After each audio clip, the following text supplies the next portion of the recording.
Hi everyone, welcome back to Bushel Park Golf Club. So today we start a new series of how-to. We're going to start with how to play a chip and run, or a bump and run as it's often referred to as well. So bump and run really, chip and run is around just off the edge of the green. It's where we really have more green to cover than we do rough to carry. So it's quite a short carry, everything else is release and roll. So from where I'm really situated around the green, you can sometimes putt, but I'd always prefer to do this chip and run. Gets me over any of the trouble in front of the green and gets us onto the putting surface and releasing out towards the hole. So clubs wise, you can use this pretty much anything that's not a wedge or a driver. So I can use 3-woods and hybrids and those sorts of things. The wedges, we can use a pitching wedge. Anything more lofted than that sometimes won't quite release out enough, so we tend to avoid using anything really below a pitching wedge. So we're going to go through the technique first of all. Now, first and foremost, because it's a short shot, we're going to shorten the club. So I'm gripping it right nice and low on the shaft, almost down onto the steel, and certainly in the longer irons we can get that down a little bit lower, but with this 9-iron I've got in my hand, I'm going to go down towards the bottom of the grip. Now, because we want this ball to come out low and release, I'm going to actually move the ball towards the back of my stance. So this ball's going to be opposite my right foot, my trail foot, or for left hand it'll be your back foot, your left foot.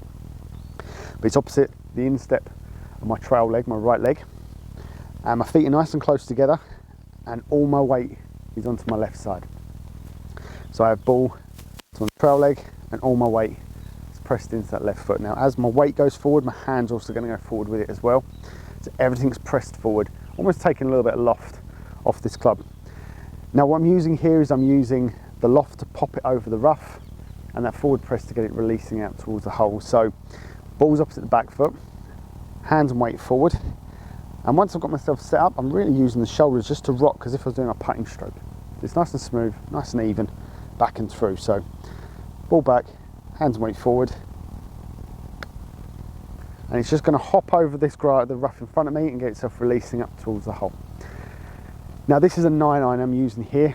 It's no more than about 1/3 of the total distance is carry, and the rest of it's roll up towards the hole. All I'm going to do is, as I change target, I'm going to change loft. I'm not really changing location here, so I'm just changing the loft to give me a different amount of run out for each shot that I have. I don't have to change the landing area, and I don't have to change the setup. The setup stays the same. So as we mentioned, landing area, the landing area is actually fixed. We're always landing it on this first, about foot of the green. If I can get it to land there, I can get a nice consistency with every club I use, every time I land it in the right place.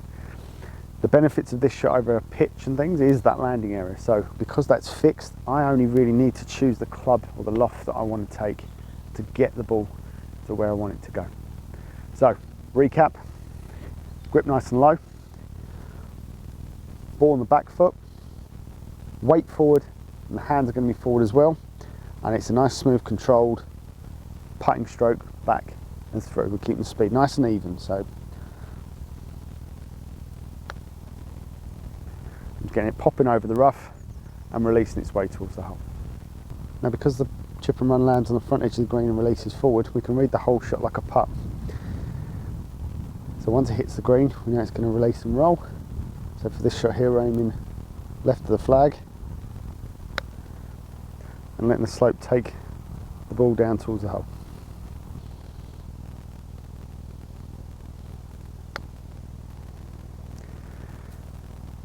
So thanks for watching, and happy golfing as always, and please stay tuned for more how-to videos coming in the next couple of weeks.